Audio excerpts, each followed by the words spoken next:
Baik, selamat siang. Nama saya Franciscus Xavierus Badkat, SH dosen pengampu mata kuliah hukum telematika. Jadi diketahui bahwa hukum telematika merupakan mata kuliah pilihan program studi ya di Fakultas Hukum Universitas Dr. Husni Ingratibun Papua yang kemudian memiliki posisi strategis dalam melakukan transmisi dan transformasi menyangkut sikap, perilaku, serta pembentukan karakter mahasiswa dalam kaitannya dengan penggunaan ilmu sarana prasarana, ilmu pengetahuan dan teknologi. Jadi di dalam mempelajari mata kuliah hukum telematika, kami dalam membawakan mata kuliah ini terdiri atas 2 orang dosen yang disebut dengan tim teaching. Jadi pada kesempatan ini saya dipercayakan untuk membawakan materi dari pertemuan pertama nanti hingga dengan ujian tengah semester, yakni pertemuan ke-8. Menyangkut materi yang akan saya bawakan di pertemuan pertama, yakni menyangkut kontrak dan pengantar perkuliahan. Jadi pertemuan pertama menyangkut kontrak dan pengantar perkuliahan yang akan diberikan pemahaman kepada mahasiswa, yakni pertama tentang tata cara, metode pembelajaran, hingga sampai dengan penilaian akhir mahasiswa. Kemudian ada hal-hal yang berkenaan dengan sistem pembelajaran, ya, metode yang digunakan, dan kemudian yang terakhir, mengapa sehingga materi hukum telematika itu perlu dipelajari oleh mahasiswa, khususnya Fakultas Hukum di Universitas Dr. Husni Ingratibun Papua. Pertemuan kedua, kita lanjutkan nanti dengan konsep-konsep dasar tentang hukum telematika.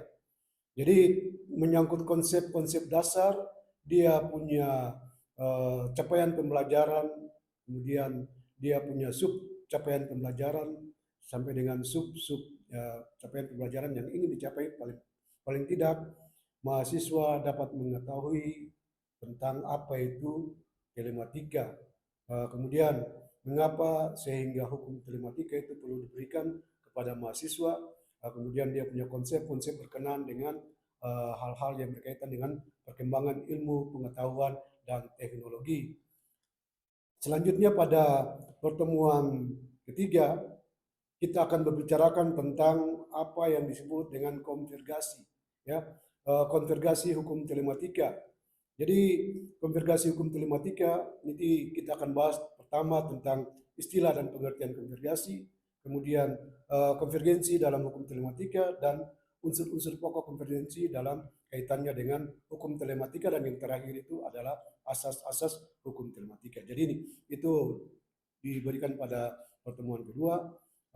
Dia punya capaian pembelajaran yang ingin dicapai. Pada prinsipnya mahasiswa dapat mengerti, mahasiswa dapat menjelaskan tentang apa itu konvergensi. Kemudian yang kedua tentang unsur-unsur pokok konvergensi, dan yang ketiga menyangkut dia punya asas yang terkandung dalam konvergensi. Jadi itu pada prinsipnya capaian pembelajaran yang ingin dicapai itu mahasiswa dapat mengetahui, mengerti tentang apa itu konvergensi. Selanjutnya pada pertemuan keempat, ya, kita akan bahas tentang internet dan aspek hukumnya. Jadi pembahasan ini akan dilakukan selama 2 kali pertemuan, yakni pertemuan keempat dan pertemuan kelima. Jadi dia punya capaian pembelajaran yang ingin dicapai dalam materi ini. Paling tidak mahasiswa dapat menjelaskan, mahasiswa dapat mengerti tentang aspek hukum internet, ya. Jadi kemudian dia punya sub, ya, capaian pembelajaran yang pertama, mahasiswa dapat mengerti, mahasiswa dapat menjelaskan pengertian, ya, internet. Kemudian paling tidak mahasiswa dapat memaparkan sejarah perkembangan internet baik di dunia maupun di Indonesia. Dan yang ketiga, mahasiswa dapat membedakan nilai positif dan nilai negatif dari penggunaan internet. Dan yang keempat atau terakhir dalam subpokok bahasan ini adalah yang paling utama adalah tentang literasi digital. Itu yang paling utama. Selanjutnya pertemuan ke-6 dan pertemuan ke-7 kita lanjut lagi menyangkut literasi digital dan konten digital. Jadi dia punya capaian pembelajaran yang paling utama adalah mahasiswa tadi dapat menjelaskan, mahasiswa dapat memahami, mahasiswa dapat melakukan analisis tentang penggunaan konten digital yang sering berkembang dalam kehidupan sosial masyarakat. Jadi sub pembelajaran dalam pertemuan ini yang pertama yaitu tentang pengertian konten digital, kemudian jenis-jenis konten digital dan manfaat konten digital di dalam kehidupan mahasiswa. Dan yang terakhir, pertemuan ke-7 kita akan bahas khusus tentang hak pribadi dan perlindungan data pribadi. Jadi ini itu materi yang terakhir di dalam pertemuan pertama hingga pertemuan ujian tengah semester. Jadi menyangkut pembahasan pada perkuliahan ke-7 ini, dia punya capaian pembelajaran yang ingin dicapai adalah mahasiswa dapat menjelaskan, mahasiswa dapat menganalisis tentang aspek-aspek hukum yang berkenaan dengan perlindungan data pribadi.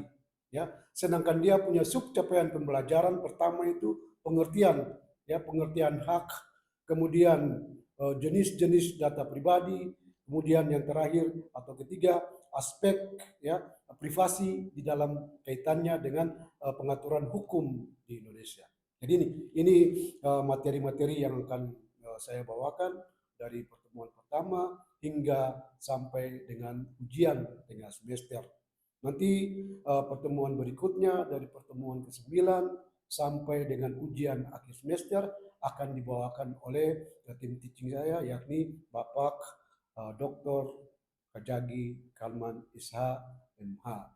Dari dalam sistem pembelajaran ini ya tentunya metode yang digunakan itu adalah diskusi, ada case method, ada problem solving. Jadi itu metode-metode yang akan kita kaji, kita bahas, kita akan berdiskusi, akan banyak tanya jawab dan lain sebagainya.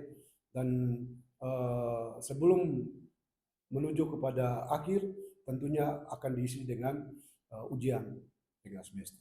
Jadi ini secara singkat saja materi yang berkenaan dengan hukum telematika pada semester ini. Terima kasih.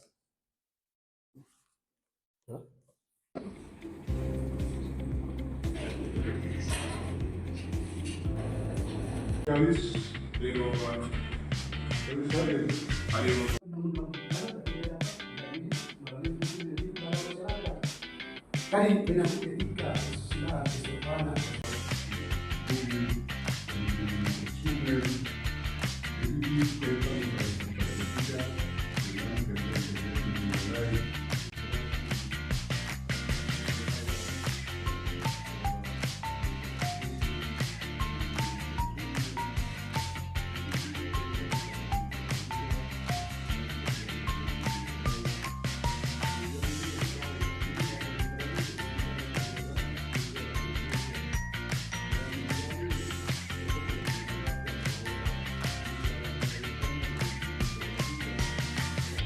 Ya, hukum di dalam kehidupan sosial masyarakat.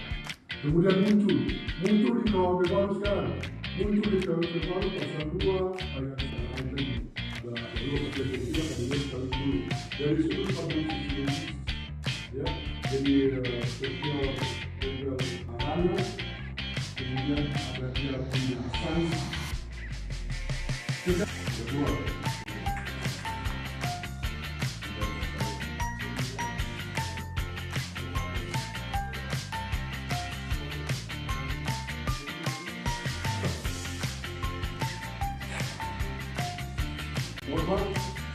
norma kesusilaan. Kedua, yang paling jelas mampu itu mengerti apa. Nona tidak pernah berhubungan dengan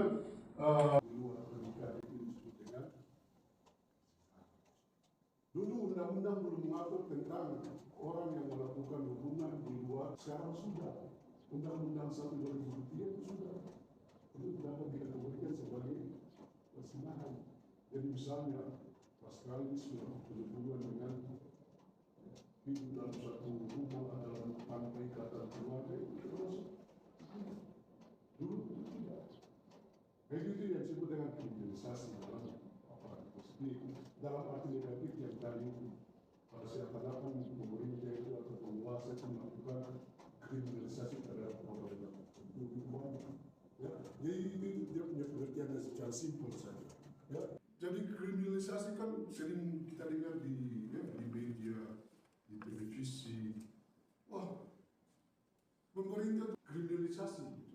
Sejauh saja ini kan kriminalisasi atau suatu peristiwa yang awalnya belum dikategorikan sebagai suatu tindak pidana, kemudian dikategorikan sebagai suatu tindak pidana.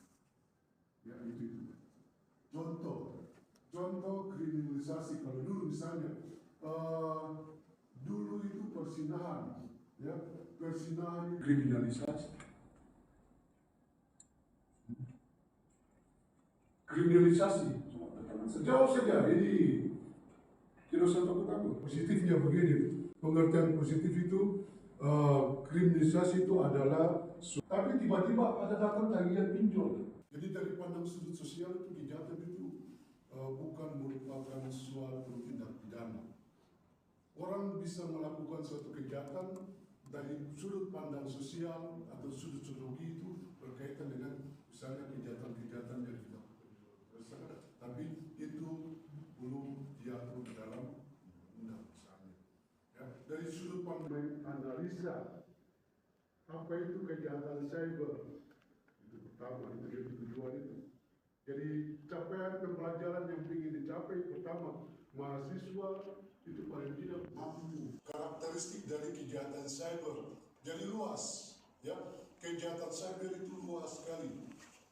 Tapi adik-adik kan sudah tahu, apalagi mungkin adik-adik baru semester 2 kan sudah dapat hukum pidana, ya, hukum pidana. Jadi pertemuan pertama, kedua, ketiga, keempat, kelima, keenam, ketujuh. Pertemuan ketujuh itu kita sudah sampai kepada materi apa? Pasca.